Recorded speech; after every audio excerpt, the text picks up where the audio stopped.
Okay. Testing the audio levels. Let me know if that sounds okay. The ambient noise isn't too loud.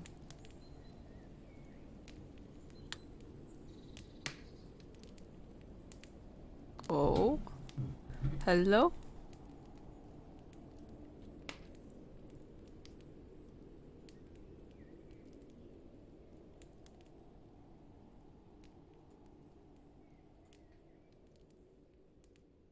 Maybe I just need to talk louder. Is this still too quiet?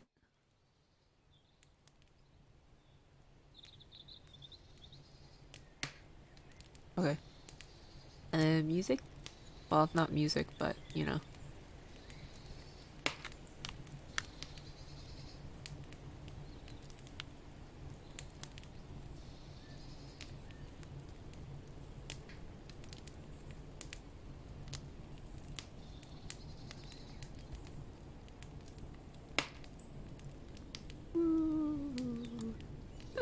There we go.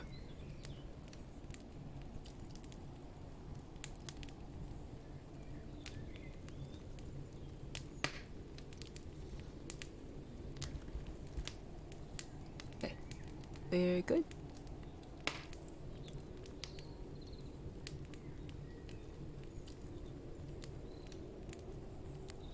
Oh my god. Don't think I can't see you in the background.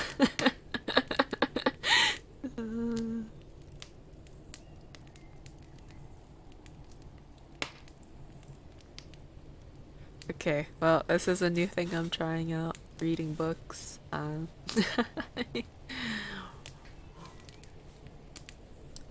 don't know how well this is gonna go or how many people will end up watching this.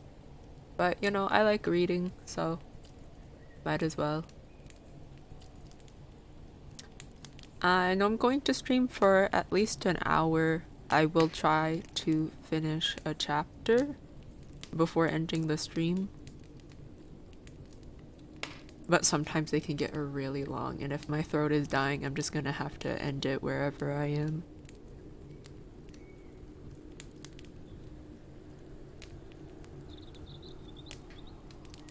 Okay. Okay, so we're gonna start off with Secret Garden. I don't know, just trying something out, so we'll get started. Alright. The Secret Garden by Frances Hodgson Burnett.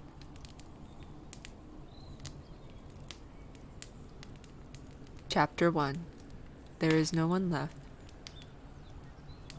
When Mary Lennox was sent to Misselthwaite Manor to live with her uncle, everybody said she was the most disagreeable-looking child ever seen. It was true, too. She had a little thin face and a little thin body, thin light hair and a sour expression. Her hair was yellow, and her face was yellow, because she had been born in India and had always been ill in one way or another. Her father had held a position under the English government and had always been busy and ill himself. And her mother had been a great beauty who cared only to go to parties and amuse herself with gay people. She had not wanted a little girl at all, and when Mary was born, she handed her over to the care of the Naya, who was made to understand that if she wished to please the Mem Sahib, she must keep the child out of sight as much as possible. So when she was a sickly, fretful, ugly little baby, she was kept out of the way. And when she became a sickly, fretful, toddling thing, she was kept out of the way also. She never remembered seeing familiarly anything but the dark faces of her ayah and the other native servants, and as they always obeyed her and gave her her own way in everything, because the Mem Sahib would be angry if she was disturbed by her crying. By the time she was 6 years old, she was as tyrannical and selfish a little pig as ever lived. The young English governess who came to teach her to read and write disliked her so much that she gave up her place in 3 months. And when other governesses came to try to fill it, they always went away in a shorter time than the first one. So if Mary had not chosen to really want to know how to read books, she would never have learned her letters at all. One frightfully hot morning, when she was about 9 years old, she awakened feeling very cross, and she became crosser still when she saw that the servant who stood by her bedside was not her ayah. "Why did you come?" she said to the strange woman. "I will not let you stay. Send my ayah to me." The woman looked frightened, but she only stammered that the ayah could not come, and when Mary threw herself into a passion and beat and kicked her, she looked only more frightened and repeated that it was not possible for the ayah to come to Missy Sahib. There was something mysterious in the air that morning. Nothing was done in its regular order, and several of the native servants seemed missing, while those whom Mary saw slunk or hurried about with ashy and scared faces. But no one would tell her anything, and her ayah did not come. She was actually left alone as the morning went on, and at last she wandered out into the garden and began to play by herself under a tree near the veranda. She pretended that she was making a flower bed, and she stuck big scarlet hibiscus blossoms into little heaps of earth, all the time growing more and more angry and muttering to herself the things she would say and the names she would call Sadie when she returned. "Pig! Pig! Daughter of pigs," she said, because to call a native a pig is the worst insult of all. She was grinding her teeth and saying this over and over again when she heard her mother come out on the veranda with someone. She was with a fair young man, and they stood talking together in low, strange voices. Mary knew the fair young man who looked like a boy. She had heard that he was a very young officer who had just come from England.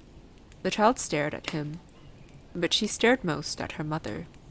She always did this when she had a chance to see her, because the Mem Sahib, Mary used to call her that oftener than anything else, was such a tall, slim, pretty person, and wore such lovely clothes. Her hair was like curly silk, and she had a delicate little nose which seemed to be disdaining things, and she had large, laughing eyes. All her clothes were thin and floating, and Mary said they were full of lace. They looked fuller of lace than ever this morning, but her eyes were not laughing at all. They were large and scared, and lifted imploringly to the fair boy officer's face. "Is it so very bad? Oh, is it?" Mary heard her say. "Awfully," the young man answered in a trembling voice. "Awfully, Mrs. Lennox. You ought to have gone to the hills 2 weeks ago." The Mem Sahib wrung her hands. "Oh, I know I ought," she cried. "I only stayed to go to that silly dinner party. What a fool I was." At that very moment, such a loud sound of wailing broke out from the servants' quarters that she clutched the young man's arm, and Mary stood shivering from head to foot. The wailing grew wilder and wilder. "What is it? What is it?" Mrs. Lennox gasped. "Someone has died," answered the boy officer. "You did not say it had broken out among your servants." "I did not know," the Mem Sahib cried. Come with me," and she turned and ran into the house. After that, appalling things happened, and the mysteriousness of the morning was explained to Mary. The cholera had broken out in its most fatal form, and people were dying like flies. The ayah had been taken ill in the night, and it was because she had just died that the servants had wailed in the huts. Before the next day, 3 other servants were dead, and others had run away in terror. There was panic on every side, and dying people in all the bungalows. During the confusion and bewilderment of the second day, Mary hid herself in the nursery and was forgotten by everyone. Nobody thought of her. Nobody wanted her. And strange things happened of which she knew nothing. Mary alternately cried and slept through the hours. She only knew that people were ill, and that she heard mysterious and frightening sounds. Once she crept into the dining room and found it empty. Though a partly finished meal was on the table, and chairs and plates looked as if they had been hastily pushed back when the diners rose suddenly for some reason. The child ate some fruit and biscuits, and being thirsty, she drank a glass of wine which stood nearly filled. It was sweet, and she did not know how strong it was. Very soon it made her intensely drowsy, and she went back to her nursery and shut herself in again. Frightened by cries she heard in the huts and by the hurrying sound of feet, the wine made her so sleepy that she could scarcely keep her eyes open, and she lay down on her bed and knew nothing more for a long time. Many things happened during the hours which she slept so heavily, but she was not disturbed by the wails and the sounds of things being carried in and out of the bungalow. When she awakened, she lay and stared at the wall. The house was perfectly still. She had never known it to be so silent before. She heard neither voices nor footsteps and wondered if everybody had got well of the cholera and all the trouble was over. She wondered also who would take care of her now her Aya was dead. There would be a new Aya, and perhaps she would know some new stories. Mary had been rather tired of the old ones. She did not cry because her nurse had died. She was not an affectionate child, and had never cared much for anyone. The noise and hurrying about and wailing over the cholera had frightened her, and she had been angry because no one seemed to remember that she was alive. Everyone was too panic-stricken to think of a little girl no one was fond of. When people had the cholera, it seemed that they remembered nothing but themselves. But if everyone had got well again, surely someone would remember and come to look for her. But no one came, and as she lay waiting, the house seemed to grow more and more silent. She heard something rustling on the matting, and when she looked down, she saw a little snake gliding along and watching her with eyes like jewels. She was not frightened, because he was a harmless little thing who would not hurt her, and he seemed in a hurry to get out of the room. He slipped under the door as she watched him. "How queer and quiet it is," she said. "It sounds as if there was no one in the bungalow but me and the snake." Almost the next minute, she heard footsteps in the compound, and then on the veranda. They were men's footsteps, and the men entered the bungalow and talked in low voices. No one went to meet or speak to them, and they seemed to open doors and look into rooms. "What desolation," she heard one say. "That pretty, pretty woman. I suppose the child, too. I heard there was a child, though no one ever saw her." Mary was standing in the middle of the nursery when they opened the door a few minutes later. She looked an ugly, cross little thing and was frowning because she was beginning to be hungry and feel disgracefully neglected. The first man who came in was a large officer she had once seen talking to her father. He looked tired and troubled, but when he saw her, he was so startled that he almost jumped back. "Barney," he cried out, "there is a child here, a child alone, in a place like this. Mercy on us, who is she?" "I'm Mary Lennox," the little girl said, drawing herself up stiffly. She thought the man was very rude to call her father's bungalow a place like this. "I fell asleep when everyone had the cholera, and I have only just wakened up. Why does nobody come?" "It is the child no one ever saw," exclaimed the man, turning to his companions. "She has actually been forgotten." "Why was I forgotten?" Mary said, stamping her foot. "Why does nobody come?" The young man, whose name was Barney, looked at her very sadly. Mary even thought she saw him wink his eyes as if to wink tears away. "Poor little kid," he said. "There is nobody left to come." It was in that strange and sudden way that Mary found out that she had neither father nor mother left. They had died and been carried away in the night, and that the few native servants who had not died also had left the house as quickly as they could get out of it, none of them even remembering that there was a Missy Sahib. That was why the place was so quiet. It was true that there was no one in the bungalow but herself and the little rustling snake.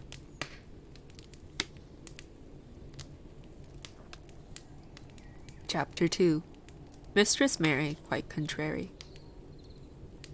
Mary had liked to look at her mother from a distance, and she had thought her very pretty. But as she knew very little of her, she could scarcely have been expected to love her, or to miss her very much when she was gone. She did not miss her at all, in fact, and as she was a self-absorbed child, she gave her entire thought to herself, as she had always done. If she had been older, she would no doubt have been very anxious at being left alone in the world, but she was very young, and as she had always been taken care of, she supposed she always would be. What she thought was that she would like to know if she was going to nice people, who would be polite to her and give her her own way as her Aya and the other native servants had done. She knew that she was not going to stay at the English clergyman's house where she was taken at first. She did not want to stay.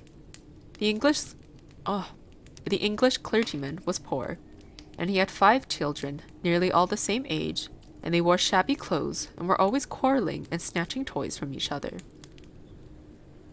Mary hated their untidy bungalow and was so disagreeable to them that after the first day or two, nobody would play with her. By the second day, they had given her a nickname which made her furious. It was Basil who thought of it first. Basil was a little boy with impudent blue eyes and a turned-up nose, and Mary hated him. She was playing by herself under a tree, just as she had been playing the day the cholera broke out. She was making heaps of earth and paths for a garden, and Basil came and stood near to watch her. Presently, he got rather interested and suddenly made a suggestion. "Why don't you put a heap of stones there and pretend it is a rockery?" he said. "There, in the middle." And he leaned over to her to point. "Go away!" cried Mary. "I don't want boys. Go away!" For a moment, Basil looked angry, and then he began to tease. He was always teasing his sisters. He danced round and round her, and made faces, and sang and laughed. "Mistress Mary, quite contrary, how does your garden grow? With silver bells and cockle shells and marigolds all in a row." He sang it until the other children heard and laughed too, and the crosser Mary got, the more they sang, "Mistress Mary, quite contrary."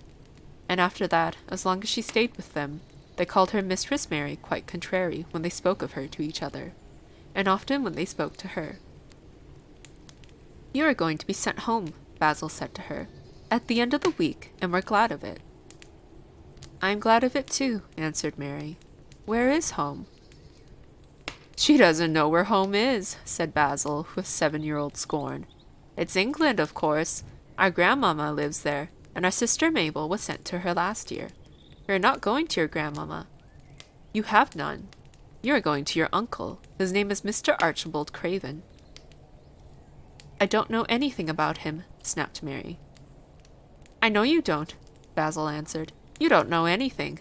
Girls never do. I heard Mother and Father talking about him. He lives in a great, big, desolate old house in the country, and no one goes near him. He's so cross he won't let them, and they wouldn't come if he would let them. He's a hunchback, and he's horrid."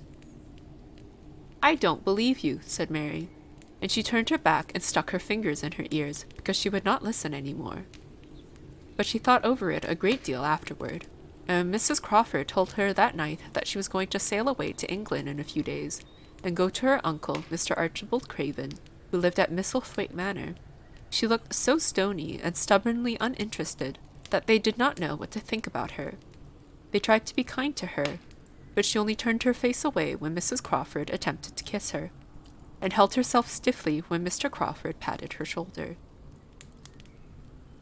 "She is such a plain child," Mrs. Crawford said pityingly afterward, "and her mother was such a pretty creature.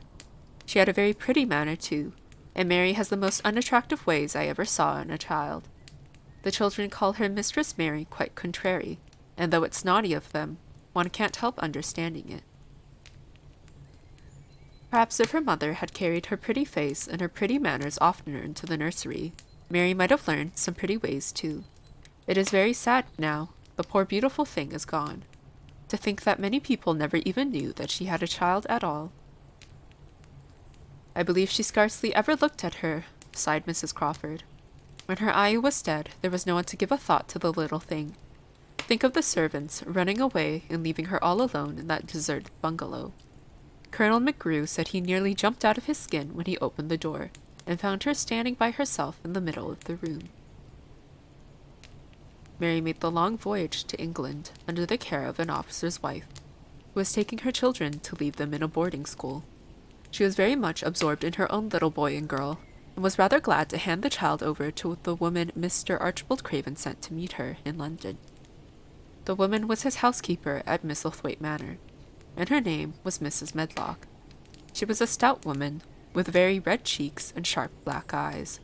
She wore a very purple dress, a black silk mantle with jet fringe on it, and a black bonnet with purple velvet flowers which stuck up and trembled when she moved her head. Mary did not like her at all, but as she very seldom liked people, there was nothing remarkable in that. Besides which, it was very evident Mrs. Medlock Besides which it was very evident Mrs. Medlock did not think much of her. My word, she's a plain little piece of goods, she said. And we'd heard that her mother was a beauty. She hasn't handed much of it down, has she, ma'am? Perhaps she will improve as she grows older, the officer's wife said good-naturedly. If she were not so sallow and had a nicer expression, her features are rather good. Children alter so much. She'll have to alter a good deal, answered Mrs. Medlock, and there's nothing likely to improve children at Misselthwaite, if you ask me. They thought Mary was not listening, because she was standing a little apart from them at the window of the private hotel they had gone to. She was watching the passing buses and cabs and people, but she heard quite well, and she was made very curious about her uncle and the place he lived in. What sort of a place was it, and what would he be like? What was a hunchback? She had never seen one. Perhaps there were none in India. Since she had been living in other people's houses and had had no ayah, she had begun to feel lonely, and to think queer thoughts which were new to her. She had begun to wonder why she had never seemed to belong to anyone, even when her father and mother had been alive. Other children seemed to belong to their fathers and mothers, but she had never seemed to really be anyone's little girl. She had had servants, and food, and clothes, but no one had taken any notice of her. She did not know that this was because she was a disagreeable child. But then, of course, she did not know she was disagreeable. She often thought that other people were, but she did not know that she was so herself. She thought Mrs. Medlock the most disagreeable person she had ever seen, with her common, highly colored face and her common, fine bonnet. When the next day they set out on their journey to Yorkshire, she walked through the station to the railway carriage with her head up, and trying to keep as far away from her as she could, because she did not want to seem to belong to her. It would have made her very angry to think people imagined she was her little girl. But Mrs. Medlock was not in the least disturbed by her and her thoughts. She was the kind of woman who would stand no nonsense from young ones. At least, that is what she would have said if she had been asked. She had not wanted to go to London just when her sister, Maria's daughter, was going to be married. But she had a comfortable, well-paid place as housekeeper at Misselthwaite Manor, and the only way in which she could keep it was to do at once what Mr. Archibald Craven told her to do. She never dared even to ask a question. Captain Lennox and his wife died of the cholera, Mr. Craven had said in his short, cold way. Captain Lennox was my wife's brother, and I am their daughter's guardian. The child is to be brought here. You must go to London and bring her yourself. So she packed her small trunk and made the journey. Mary sat in her corner of the railway carriage, and looked plain and fretful. She had nothing to read or to look at, and she had folded her thin, little, black-gloved hands in her lap. Her black dress made her look yellower than ever, and her limp, light hair straggled from under her black crape hat. A more marred-looking young one I never saw in my life, Mrs. Medlock thought. Marred is a Yorkshire word, and means spoiled and pettish. She had never seen a child who sat so still without doing anything, and at last she got tired of watching her and began to talk in a brisk, hard voice. I suppose I may as well tell you something about where you are going to, she said. Do you know anything about your uncle? No, said Mary. Never heard your father and mother talk about him? No, said Mary, frowning. She frowned because she remembered that her father and mother had never talked to her about anything in particular. Certainly they had never told her things. Muttered Mrs. Medlock, staring at her queer, unresponsive little face. She did not say any more for a few moments, and then she began again. I suppose you might as well be told something, to prepare you. You're going to a queer place. Mary said nothing at all, and Mrs. Medlock looked rather discomfited by her apparent indifference. But, after taking a breath, she went on. Not but that it's a grand big place in a gloomy way, and Mr. Craven's proud of it in his way, and that's gloomy enough, too. The house is 600 years old, and it's on the edge of the moor, and there's near 100 rooms in it, though most of them's shut up and locked. And there's pictures, and fine old furniture and things that's been there for ages. And there's a big park round it, and gardens and trees with branches trailing to the ground, some of them. She paused and took another breath. But there's nothing else, she ended suddenly. Mary had begun to listen in spite of herself. It all sounded so unlike India, and anything new rather attracted her. But she did not intend to look as if she were interested. That was one of her unhappy, disagreeable ways. So she sat still. "Well," said Mrs. Medlock, "what do you think of it?" "Nothing," she answered. "I know nothing about such places." That made Mrs. Medlock laugh, a short sort of laugh. "Eh?" she said. "But you're like an old woman. Don't you care?" "It doesn't matter," said Mary, "whether I care or not." "You are right enough there," said Mrs. Medlock. "It doesn't. What you're to be kept at Misselthwaite Manor for, I don't know, unless because it's the easiest way. He's not going to trouble himself about you, that's sure and certain. He never troubles himself about no one." She stopped herself as if she had just remembered something in time. "He's got a crooked back," she said. "That set him wrong. He was a sour young man and got no good of all his money and big place till he was married." Mary's eyes turned toward her in spite of her intention not to seem to care. She had never thought of the hunchbacks being married, and she was a trifle surprised. Mrs. Medlock saw this, and as she was a talkative woman, she continued with more interest. This was one way of passing some of the time at any rate. She was a sweet, pretty thing, and he'd have walked the world over to get her a blade of grass she wanted. Nobody thought she'd marry him, but she did. And people said she married him for his money, but she didn't. She didn't. Positively. When she died, Mary gave a little involuntary jump. "Oh! Did she die?" she exclaimed, quite without meaning to. She had just remembered a French fairy story she had once read called Riquet à la I'm so sorry I butchered that. It had been about a poor hunchback and a beautiful princess, and had made her suddenly sorry for Mr. Archibald Craven. "Yes, she died," Mrs. Medlock answered, "and it made him queerer than ever. He cares about nobody. He won't see people. Most of the time he goes away, and when he is at Misselthwaite, he shuts himself up in the west wing, and won't let anyone but Pitcher see him. Pitcher's an old fellow, but he took care of him when he was a child, and he knows his ways." It sounded like something in a book, and it did not make Mary feel cheerful.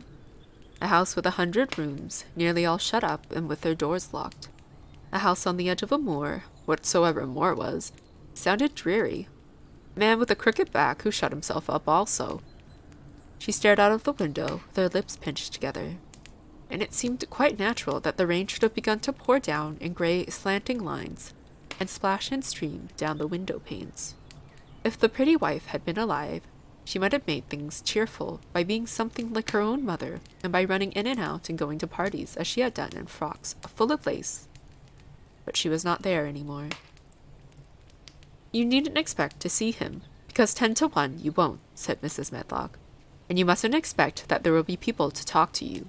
You'll have to play about and look after yourself.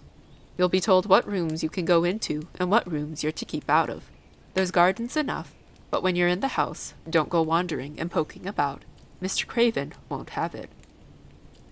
"I shall not want to go poking about," said sour little Mary, and just as suddenly as she had begun to be rather sorry for Mr. Archibald Craven, she began to cease to be sorry, and to think he was unpleasant enough to deserve all that had happened to him.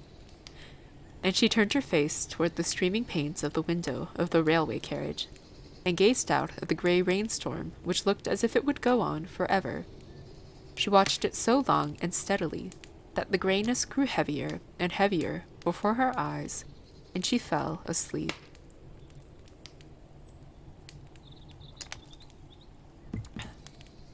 Chapter 3. Across the Moor. She slept a long time, and when she awakened, Mrs. Medlock had bought a lunch basket at one of the stations, and they had some chicken and cold beef, and bread and butter, and some hot tea. The rain seemed to be streaming down more heavily than ever, and everyone in the station wore wet and glistening waterproofs. The guard lighted the lamps in the carriage, and Mrs. Medlock cheered up very much over her tea and chicken and beef. She ate a great deal and afterward fell asleep herself, and Mary sat and stared at her and watched her fine bonnet slip on one side until she herself fell asleep once more in the corner of the carriage, lulled by the splashing of the rain against the windows. It was quite dark when she awakened again. The train had stopped at a station, and Mrs. Medlock was shaking her. "You have had a sleep," she said. "It's time to open your eyes. We're at Thwaite Station, and we've got a long drive before us." Mary stood up and tried to keep her eyes open while Mrs. Medlock collected her parcels. The little girl did not offer to help her, because in India, native servants always picked up or carried things, and it seemed quite proper that other people should wait on one. The station was a small one, and nobody but themselves seemed to be getting out of the train. The station master spoke to Mrs. Medlock in a rough, good-natured way, pronouncing his words in a queer, broad fashion which Mary found out afterward was Yorkshire. "I see thou's got back," he said, "and thou's brought the young un with thee." "Aye, that's her," answered Mrs. Medlock, speaking with a Yorkshire accent herself, and jerking her head over her shoulder toward Mary. "How's thy missus?" "Well enow. The carriage is waitin' outside for thee." A brougham stood on the road before the little outside platform. Mary saw that it was a smart carriage, and that it was a smart footman who helped her in. His long, waterproof coat and the waterproof covering of his hat were shining and dripping with rain, as everything was, the burly station master included. When he shut the door, mounted the box with the coachman, and they drove off, the little girl found herself seated in a comfortably cushioned corner. But she was not inclined to go to sleep again. She sat and looked out of the window, curious to see something of the road over which she was being driven to the queer place Mrs. Medlock had spoken of. She was not at all a timid child, and she was not exactly frightened, but she felt that there was no knowing what might happen in a house with 100 rooms nearly all shut up, a house standing on the edge of a moor. "What is a moor?" she said suddenly to Mrs. Medlock. "Look out of the window in about 10 minutes and you'll see," the woman answered. "We've got to drive 5 miles across Missel Moor before we get to the manor. You won't see much because it's a dark night, but you can see something." Mary asked no more questions, but waited in the darkness of her corner, keeping her eyes on the window. The carriage lamps cast rays of light a little distance ahead of them, and she caught glimpses of the things they passed. After they had left the station, they had driven through a tiny village, and she had seen whitewashed cottages and the lights of a public house. Then they passed a church and a vicarage, and a little shop window or so in a cottage with toys and sweets and odd things set out for sale. And then they were on the high road, and she saw hedges and trees. After that, there seemed nothing different for a long time, or at least it seemed a long time to her. At last, the horses began to go more slowly, as if they were climbing uphill, and presently there seemed to be no more hedges and no more trees. She could see nothing, in fact, but a dense darkness on either side. She leaned forward and pressed her face against the window, just as the carriage gave a big jolt. "Eh? We're on the moor now, sure enough," said Mrs. Medlock. The carriage lamps shed a yellow light on a rough-looking road, which seemed to be cut through bushes and low-growing things, which ended in the great expanse of dark apparently spread out before and around them. A wind was rising and making a singular, wild, low, rushing sound. It's not the sea, is it?" said Mary, looking round at her companion. "No, not it," answered Mrs. Medlock. "Nor it isn't fields nor mountains.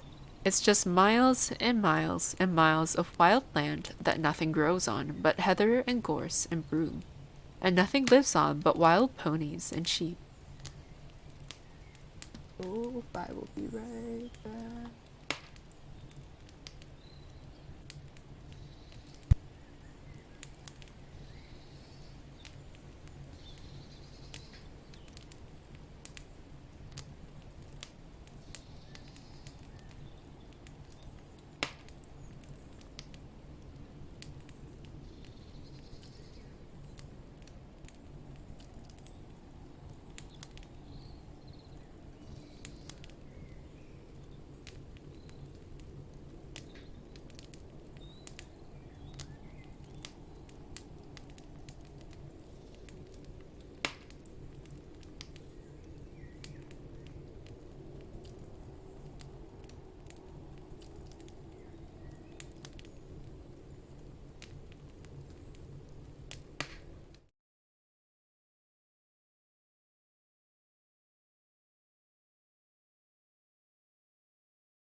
Thank you. Uh, Sorry about that. Uh, don't think anyone cares, but my mom needed help buying a heater, so I had to go and help her with that. I don't know about you guys, but my mom, when she sees that something is on sale, she's like, "I need it," and I'm like, "Mom, you really don't." And she's like, "It's on sale right now," and I'm just like, "Okay." So there was a heater on sale, and she wanted it, so I don't remember where I was. Oh, okay, I see now. All right. Yeah. God, I love those Costco sales. Okay, I'm gonna continue. On and on they drove through the darkness, and though the rain stopped, the wind rushed by and whistled and made strange sounds.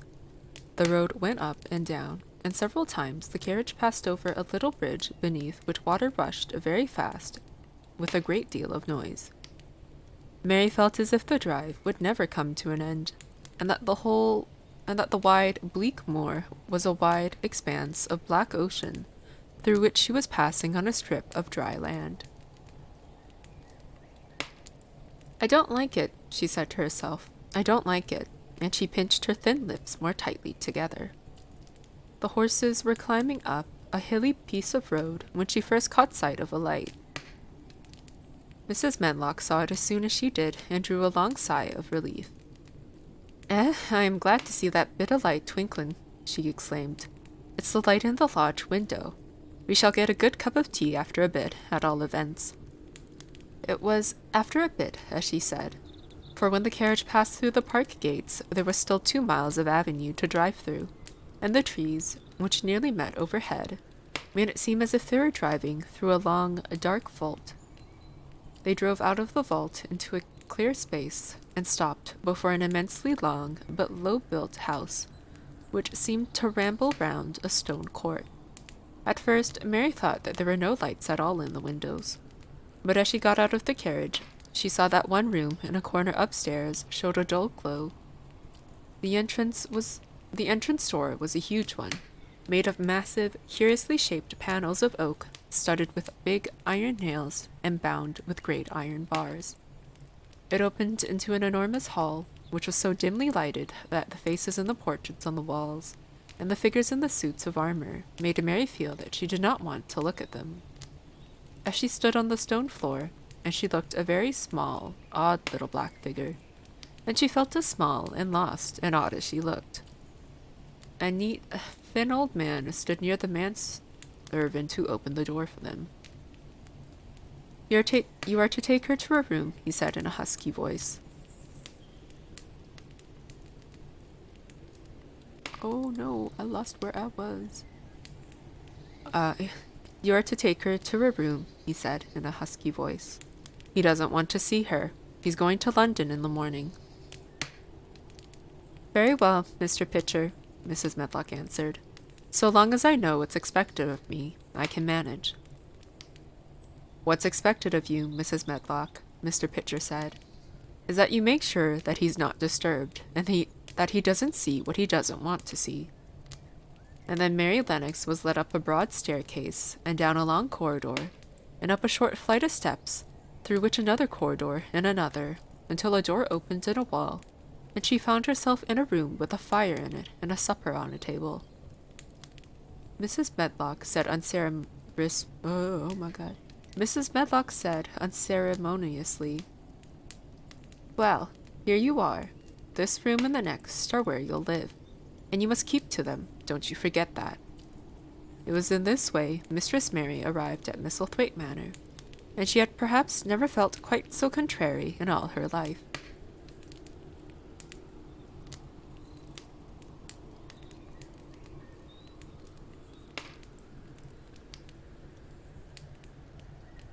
Chapter 4. Martha.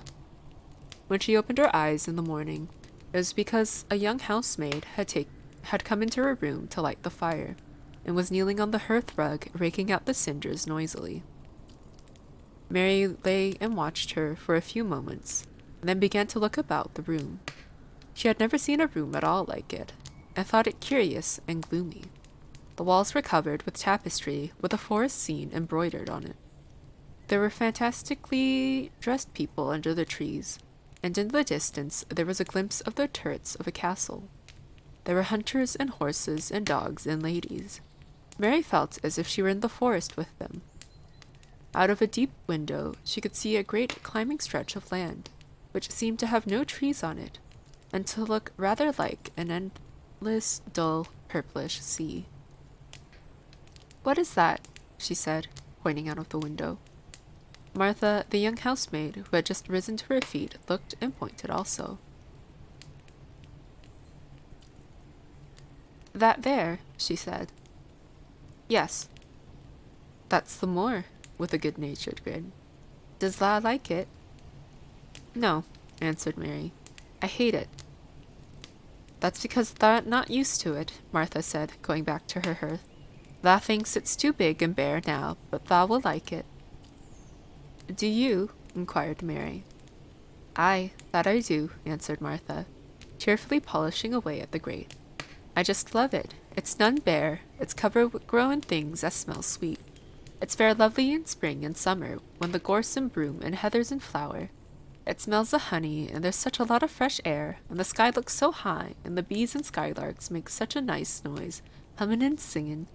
I wouldn't give away the moor for anything." Mary listened to her with a grave, puzzled expression.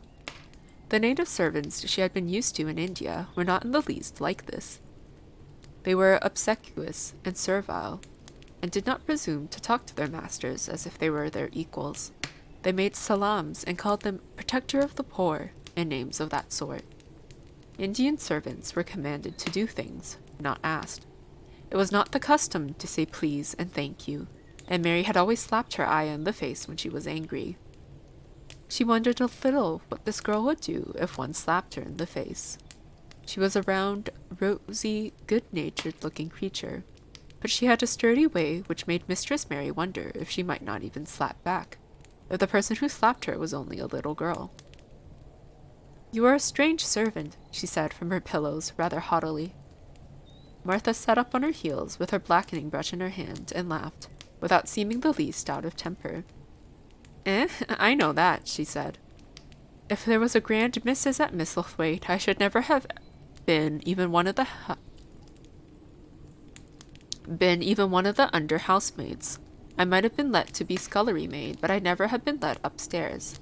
I'm too common, and I talk too much Yorkshire, but this is a funny house for all it's so grand. Seems like there's neither master nor mistress except Mr. Pitcher and Mrs. Medlock. Mr. Craven, he won't be troubled about anything when he's here, and he's nearly always away. Mrs. Medlock gave me the place out of kindness. She told me she could never have done it if Misselthwaite had been like other big houses." "Are you going to be my servant?" Mary asked, still in her imperious little Indian way. Martha began to rub her grate again. "I'm Mrs. Medlock's servant," she said stoutly, "and she's Mr. Craven's, but I'm to do the housemaid's work up here and wait on you a bit, but you won't need much waitin' on." "Who is going to dress me?" demanded Mary. Martha sat up on her heels again and stared. She spoke in broad Yorkshire in her amazement. "Canna tha dress thysen?" she said. "What do you mean? I don't understand your language," said Mary. I forgot," Martha said. "Mrs. Medlock told me I'd have to be careful or you wouldn't know what I was saying. I meant, can't you put on your own clothes?" "No," answered Mary quite indignantly. "I never did in my life. My Ayah dressed me, of course." "Well," said Martha, evidently not in the least aware that she was impudent, "it's time thou should learn. Thou cannot begin younger. It'll do thee good to wait on thy son a bit. My mother always said she couldn't see why grand people's children didn't turn out fair fools, what with the nurses and being washed and dressed, and took out to walk as if they were puppies." "It is different in India," said Mistress Mary disdainfully. She could scarcely stand this. But Martha was not at all crushed. I can see it's different, she answered almost sympathetically. I dare say it's because there's such a lot of blacks there instead of respectable white people. When I heard you was coming from India, I thought you was a black too. Mary sat up in bed, furious. What? She said. What? You thought I was a native? You daughter of a pig. Martha stared and looked hot. Who are you calling names? She said. You needn't be so vexed. That's not the way for a young lady to talk. I've nothing against the blacks. When you read about 'em in tracts, they're always very religious. You always read as a black's a man and a brother. I've never seen a black, and I was fair pleased to think I was going to see one close. When I come in to light your fire this morning, I crept up to your bed and pulled the cover back, careful to look at you. And there you was, disappointedly. No more black than me, for all you're so yeller. Mary did not even try to control her rage and humiliation. You thought I was a native. You dared. You don't know anything about natives. They're not people. They're servants who must salaam to you. You know nothing about India. You know nothing about anything. She was in such a rage and felt so helpless before the girl's simple stare. And somehow she suddenly felt so horribly lonely and far away from everything she understood and which understood her, that she threw herself face downward on the pillows and burst into passionate sobbing. She sobbed so unrestrainedly that good-natured Yorkshire Martha was a little frightened and quite sorry for her. She went to the bed and bent over her. You mustn't cry like that there, she begged. You mustn't, for sure.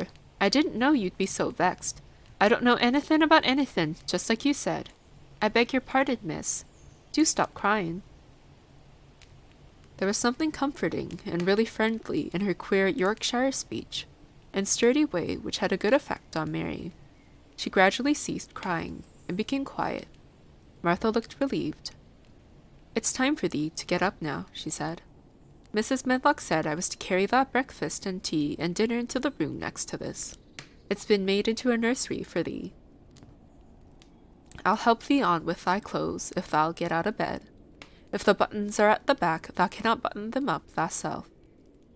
When Mary at last decided to get up, the clothes Martha took from the wardrobe were not the ones she had worn when she arrived the night before with Mrs. Medlock. Those are not mine, she said. Mine are black. She looked the thick white wool coat and dress over, and added with cool approval, Those are nicer than mine. These are the ones thou must put on, Martha answered. Mr. Craven ordered Mrs. Medlock to get them in London. He said, I won't have a child dressed in black wandering about like a lost soul, he said. It'd make the place sadder than it is. Put color on her. Mother, she said she knew what he meant. Mother always knows what a body means. She doesn't hold back with herself. I hate black things, said Mary. The dressing process was one which taught them both something. Martha had buttoned up her little sisters and brothers, but she had never seen a child who stood still and waited for another person to do things for her, as if she had neither hands nor feet of her own. Why doesn't thou put on thy own shoes, she said, when Mary quietly held out her foot. My ayah did it, answered Mary, staring. It was the custom. She said that very often. It was the custom. The native servants were always saying it. If one told them to do a thing their ancestors had not done for 1,000 years, they gazed at one mildly and said, It is not the custom, and one knew that was the end of the matter. It had not been the custom that Mistress Mary should do anything but stand and allow herself to be dressed like a doll. But before she was ready for breakfast, she began to suspect that her life at Misselthwaite Manor would end by teaching her a number of things quite new to her. Things such as putting on her own shoes and stockings, and picking up things she let fall. If Martha had been a well-trained, fine young lady's maid, she would have been more subservient and respectful, and would have known that it was her business to brush hair and button boots, and pick things up and lay them away. She was, however, only an untrained Yorkshire rustic who had been brought up in a moorland cottage with a swarm of little brothers and sisters, who had never dreamed of doing anything but waiting on themselves and on the younger ones, were either babies in arms or just learning to totter about and tumble over things. If Mary Lennox had been a child who was ready to be amused, she would perhaps have laughed at Martha's readiness to talk. But Mary only listened to her coldly and wondered at her freedom of manner. At first, she was not at all interested, but gradually, as the girl rattled on in her good-tempered, homely way, Mary began to notice what she was saying. You should see 'em all, she said. There's 12 of us, and my father only gets 16 shilling a week. I can tell you my mother's put to it to get porridge for 'em all. They tumble about on the moor and play there all day, and mother says the air of the moor fattens 'em. She says she believes they eat the grass same as the wild ponies do. Our Dickon, he's 12 years old, and he's got a young pony he calls his own. Where did he get it? Asked Mary. He found it on the moor with its mother when it was a little one, and he began to make friends with it, and give it bits of bread and pluck young grass for it, and it got to like him so it follows him about, and it lets him get on its back. Dickon's a kind lad, and animals like him. Mary had never possessed an animal pet of her own, and she had always thought she should like one, so she began to feel a slight interest in Dickon. And as she had never before been interested in anyone but herself, it was the dawning of a healthy sentiment. When she went into the room, which had been made into a nursery for her, she found that it was rather like the one she had slept in. It was not a child's room, but a grown-up person's room, with gloomy old pictures on the walls and heavy old oak chairs. A table in the center was set with a good, substantial breakfast, but she had always had a very small appetite, and she looked with something more than indifference at the first plate Martha set before her. I don't want it, she said. Thou doesn't want thy porridge, Martha exclaimed incredulously. No. Thou doesn't know how good it is. Put a bit of treacle on it, or a bit of sugar. I don't want it, repeated Mary. Said Martha. I can't abide to see good victuals go to waste. If our children was at this table, they'd clean it bare in 5 minutes. Why? Said Mary coldly. Why? Echoed Martha. Because they scarce ever had their stomachs full in their lives. They're as hungry as young hawks and foxes.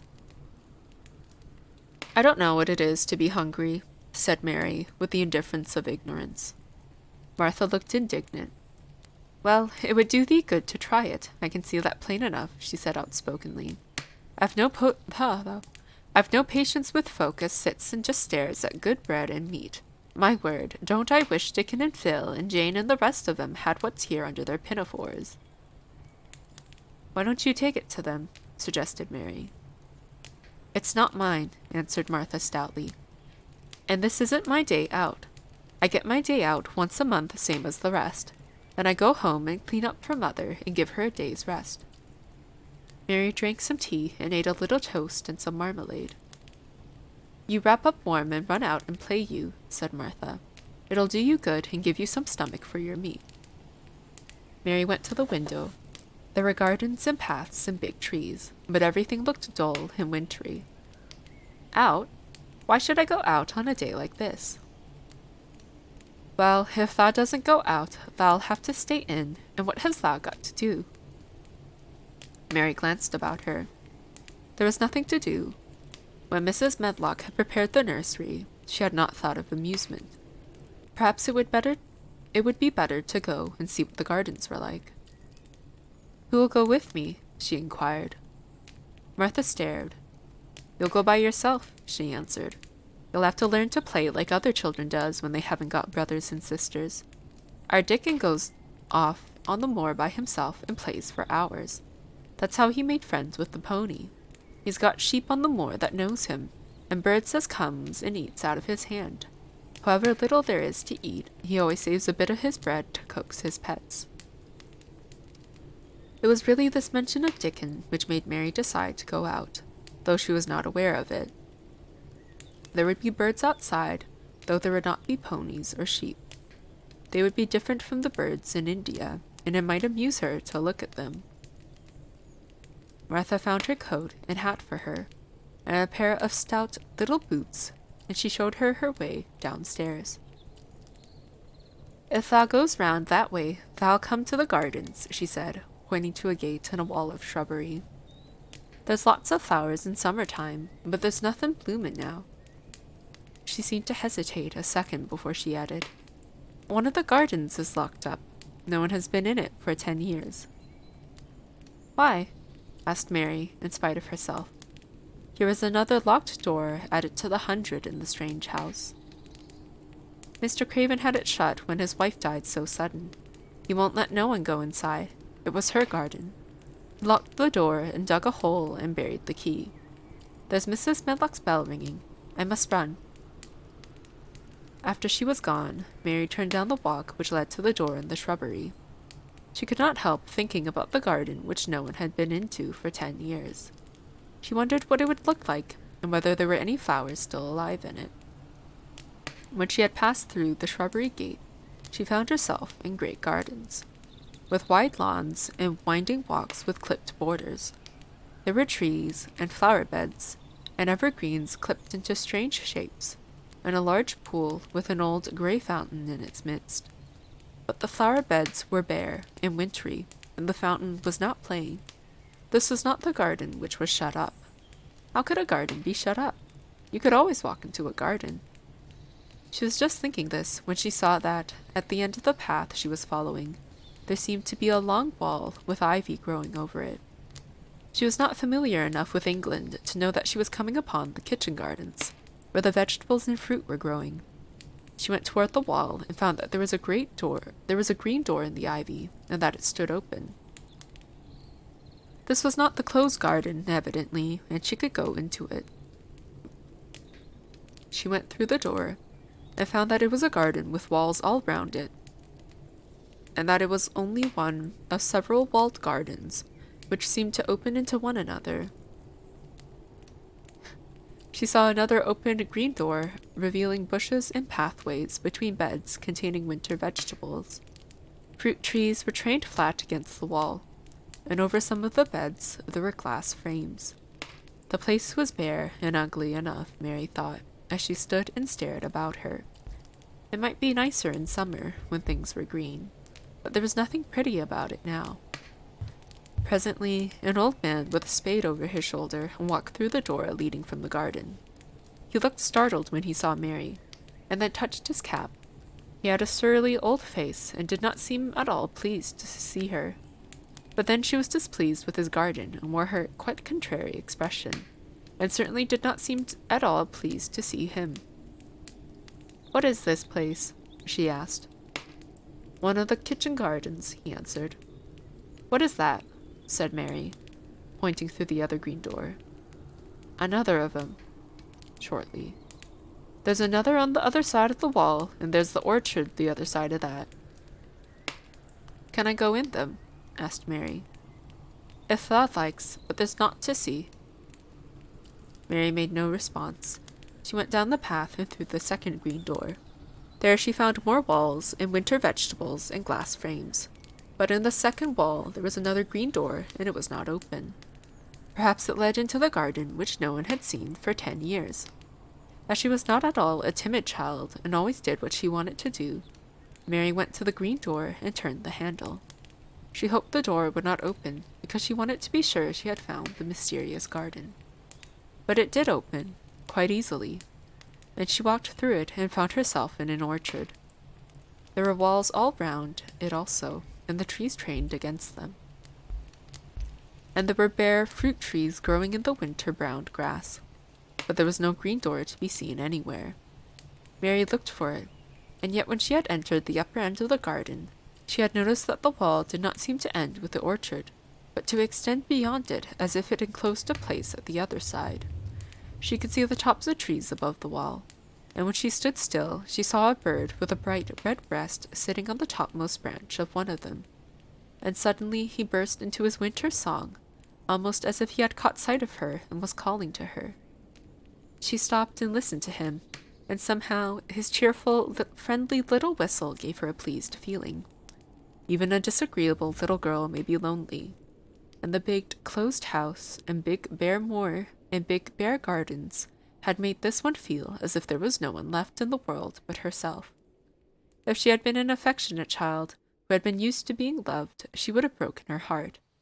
But even though she was Mistress Mary, quite contrary, she was desolate, and the bright-breasted little bird brought a look into her sour little face which was almost a smile. She listened to him until he flew away. He was not like an Indian bird, and she liked him, and wondered if she should ever see him again. Perhaps he lived in the mysterious garden and knew all about it. Perhaps it was because she had nothing whatever to do that she thought so much of the deserted garden. She was curious about it, and wanted to see what it was like. Why had Mr. Archibald Craven buried the key? If he had liked his wife so much, why did he hate her garden? She wondered if she should ever see him, but she knew that if she did, she should not like him, and he would not like her, and that she should only stand and stare at him and say nothing, though she should be wanting dreadfully to ask him why he had done such a queer thing. People never like me, and I never like people, she thought, and I never can talk as the Crawford children could. They were always talking and laughing and making noises. She thought of the robin, and of the way he seemed to sing his song at her, and as she remembered the treetop he perched on, she stopped rather suddenly on the path. I believe that tree was in the secret garden. I feel sure it was, she said. There was a wall round the place, and there was no door. She walked back into the first kitchen garden she had entered, and found the old man digging there.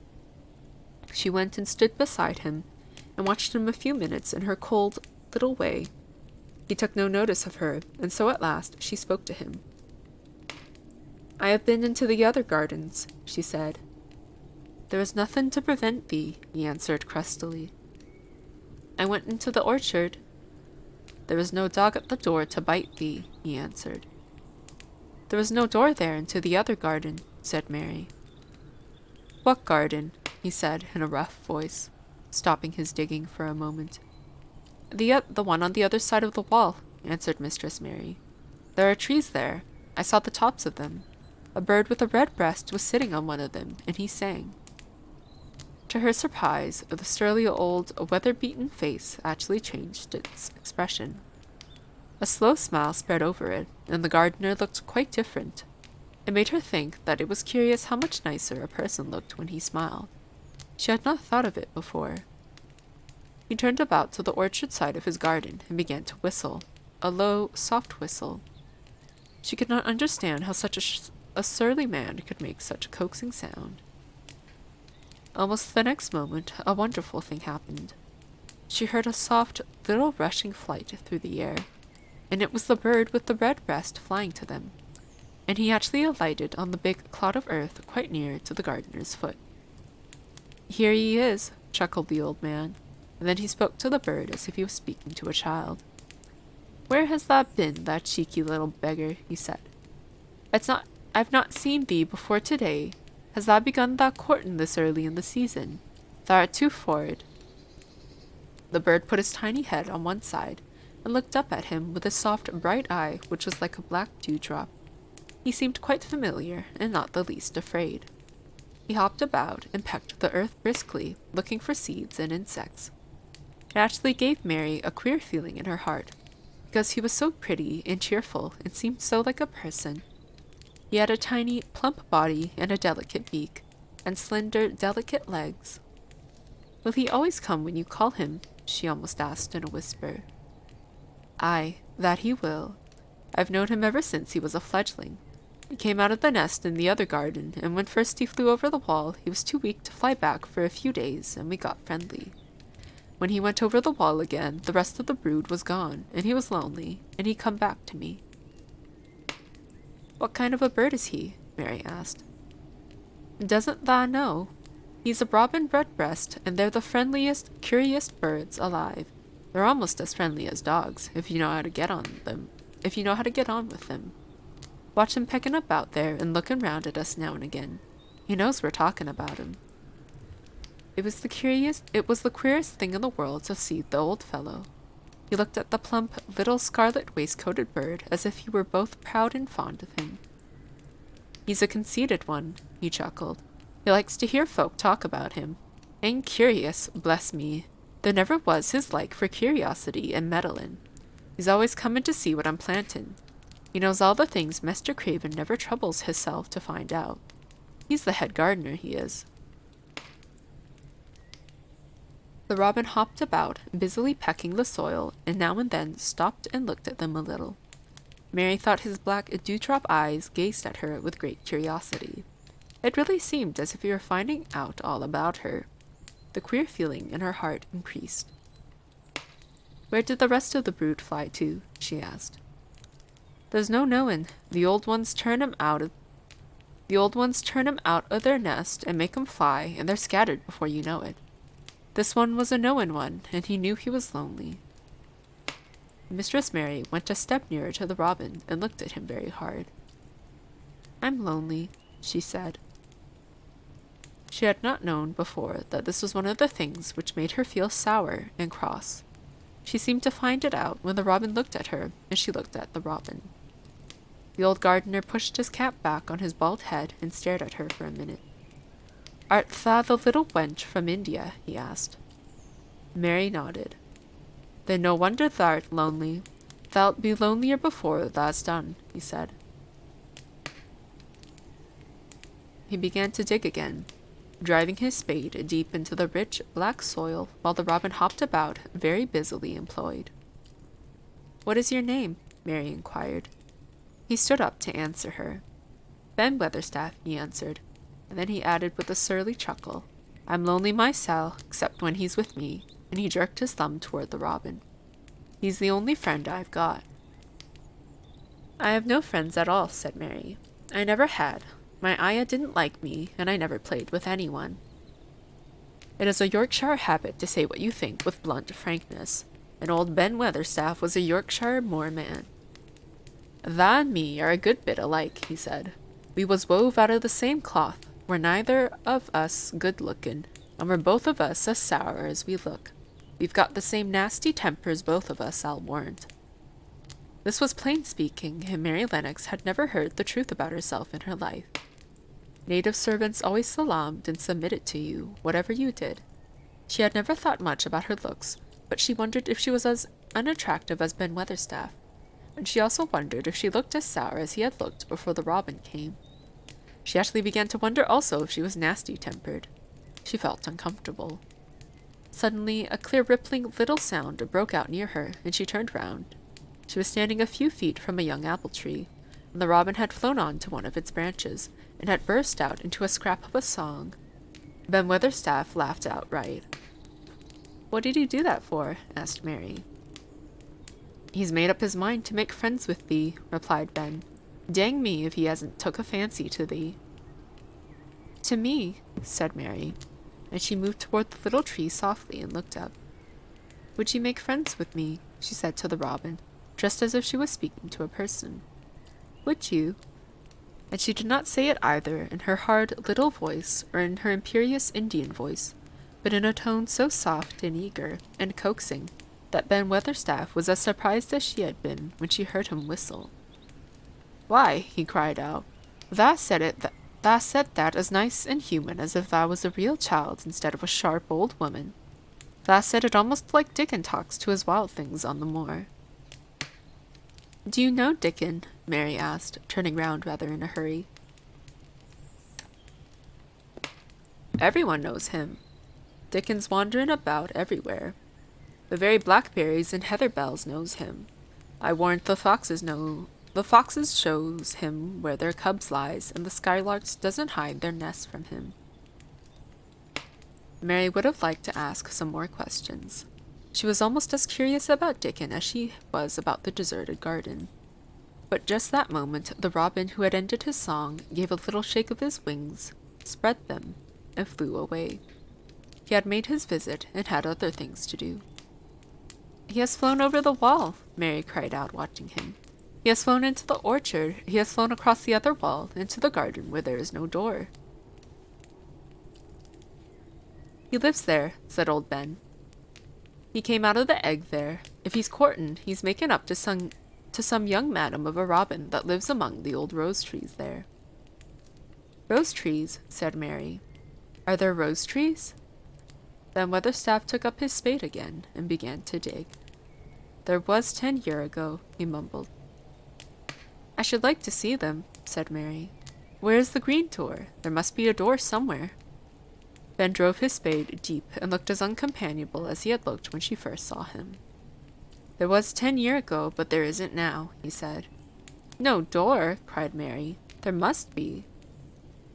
"None as anyone can find, and none as is in anyone's business. Don't you be a meddlesome wench and poke your nose where it's no cause to go. Here, I must go on with my work. Get you gone and play you. I've no more time." And he actually stopped digging, threw his spade over his shoulder, and walked off without even glancing at her or saying goodbye. Okay, I think I will read this last chapter and then end the stream because my voice is down a little. Chapter 5. The Cry in the Corridor.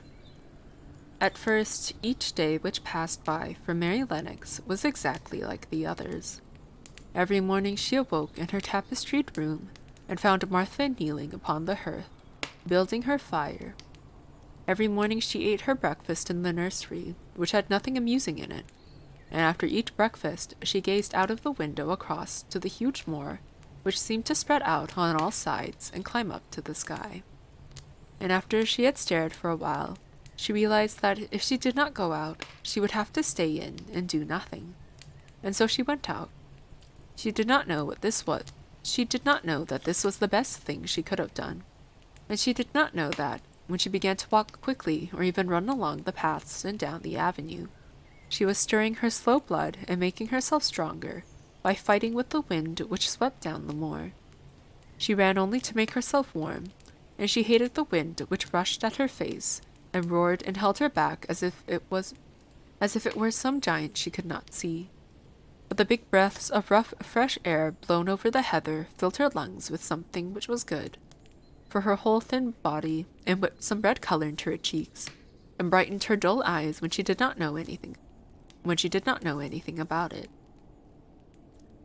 But after a few days spent almost entirely out of doors, she wakened one morning knowing what it was to be hungry, and when she sat down to her breakfast, she did not glance disdainfully at her porridge and push it away, but took up her spoon and began to eat it, and went on eating it until her bowl was empty. "Tha got on well enough with that this morning, didn't tha?" said Martha. "It tastes nice today," said Mary, feeling a little surprised herself. "It's the air of the moor that's given thee stomach for tha victuals," answered Martha. "It's lucky for thee that tha's got victuals as well as appetite. There's been 12 in our cottage as had the stomach and nothing to put in it. You go on playing you out of doors every day, and you'll get some flesh on your bones, and you won't be so yeller." "I don't play," said Mary. "I've nothing to play with." "Nothing to play with!" exclaimed Martha. "Our children plays with sticks and stones. They just runs about and shouts and looks at things." Mary did not shout, but she looked at things. There was nothing else to do. She walked round and round the gardens, and wandered about the paths in the park. Sometimes she looked for Ben Weatherstaff, but though several times she saw him at work, he was too busy to look at her, and was too surly. Once when she was walking toward him, he picked up his spade and turned away as if he did it on purpose. One place she went to oftener than to any other was the long walk outside the gardens with the walls round them. There were bare flower beds on either side of it, and against the walls ivy grew thickly.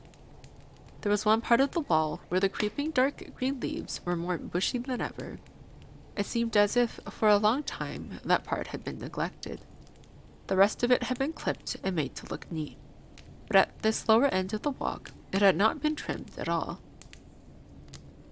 A few days after, she had talked to Ben Weatherstaff. Mary stopped to notice this and wondered why it was so. She had just paused and was looking up at a long spray of ivy swinging in the wind, when she saw a gleam of scarlet and heard a brilliant chirp, and there, on top of the wall, perched Ben Weatherstaff's robin redbreast, tilting forward to look at her, with a small head on one side. "Oh," she cried out, "is it you? Is it you?"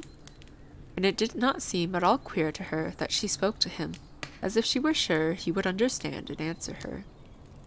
He did answer. He twittered and chirped and hopped along the wall, as if he were telling her all sorts of things. It seemed to Mistress Mary as if she understood him too, though he was not speaking in words. It was as if he said, "Good morning. Isn't the wind nice? Isn't the sun nice? Isn't everything nice? Let us both chirp and hop and twitter. Come on, come on." Mary began to laugh, and as he hopped and took little flights along the wall, she ran after him. Poor, little, thin, sallow, ugly Mary. She actually looked almost pretty for a moment. I like you, she cried out, pattering down the walk, and she chirped and tried to whistle, which alas she did not know how to do in the least. But the robin seemed to be quite satisfied and chirped and whistled back at her. At last he spread his wings and made a darting flight to the top of a tree, where he perched and sang loudly. That reminded Mary of the first time she had seen him. He had been swinging on a treetop then, and she had been standing in the orchard. Now she was on the other side of the orchard and standing in the path outside a wall, much lower down, and there was the same tree inside. It's in the garden no one can go into, she said to herself. It's the garden without a door. He lives in there. How I wish I could see what it is like. She ran up the walk to the green door she had entered the first morning. Then she ran down the path through the other door and then into the orchard. And when she stood and looked up, there was the tree on the other side of the wall. And there was the robin, just finishing his song and beginning to preen his feathers with his beak. It is the garden, she said. I'm sure of it. She walked round and looked closely at that side of the orchard wall, but she only found what she had found before, that there was no door in it. Then she ran through the kitchen gardens again, and out into the walk outside the long ivy-covered wall. And she walked to the end of it and looked at it, but there was no door, and then she walked to the other end, looking again, but there was no door. It's very queer, she said. Then Weatherstaff said there was no door, and there is no door. But there must have been one 10 years ago, because Mr. Craven buried the key. This gave her so much to think of that she began to be quite interested, and feel that she was not sorry that she had come to Misselthwaite Manor. In India, she had always felt hot and too languid to care much about anything. The fact was that the fresh wind from the moor had begun to blow cobwebs out of her young brain and to waken her up a little. She stayed out of doors nearly all day, and when she sat down to her supper at night, she felt hungry and drowsy and comfortable. She did not feel cross when Martha chatted away. She felt as if she had rather liked to hear her, and at last she thought she would ask her a question. She asked if after she had finished her supper and had sat down on the hearth rug before the fire, why did Mr. Craven hate the garden, she said. She had made Martha stay with her, and Martha had not objected at all.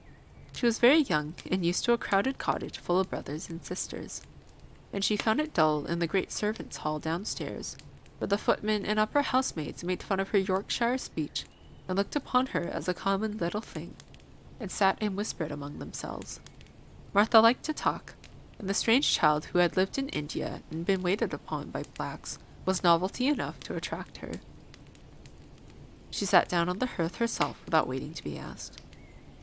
Art thou thinking about that garden yet? She said. I knew thou would. That was just the way with me when I first heard about it. Why did he hate it? Mary persisted. Martha tucked her feet under her and made herself quite comfortable.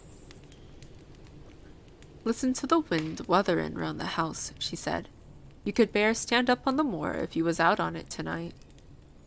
Mary did not know what wuthering meant until she listened, and then she understood.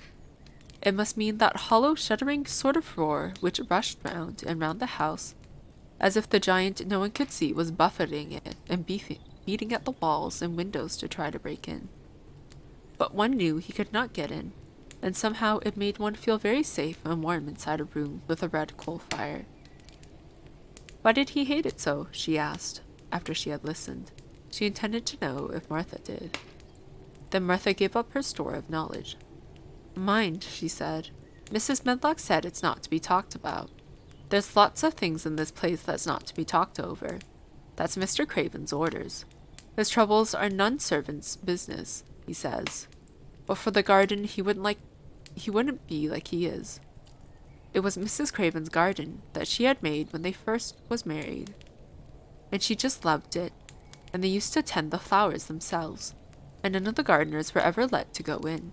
Him and her used to go in and shut the door and stay there for hours and hours, readin' and talkin'. And she was just a bit of a girl, and there was an old tree with a branch bent like a seed on it, and she made roses grow over it, and she used to sit there.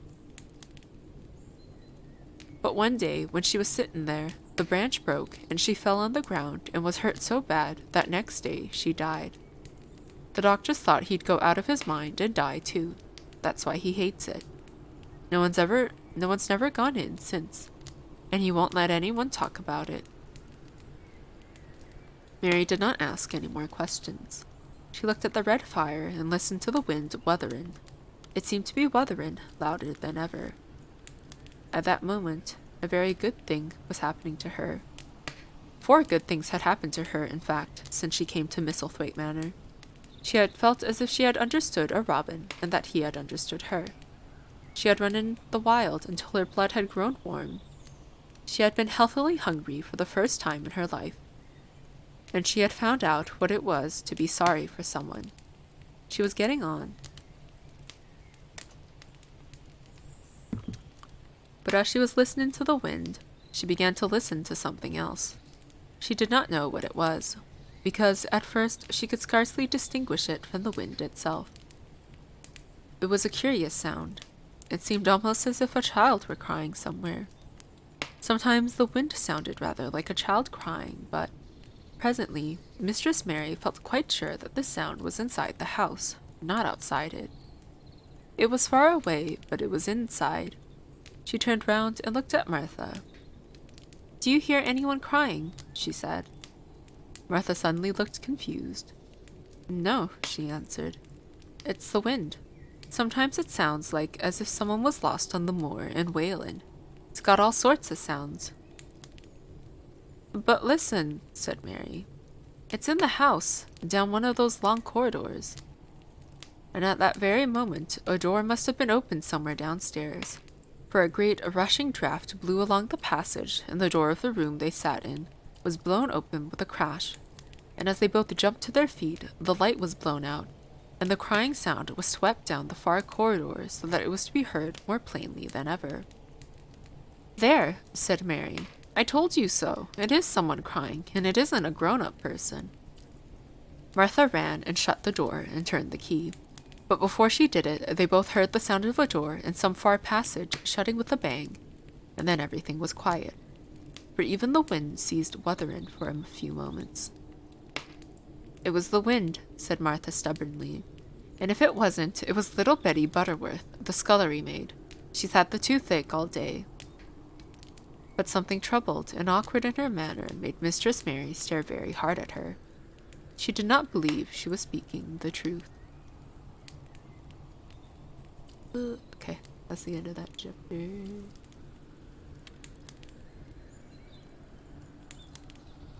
And that's where we'll end this stream for today. It's what, hour and a half. My throat is dying. I have drank almost an entire bottle of water. My mouth keeps being very dry.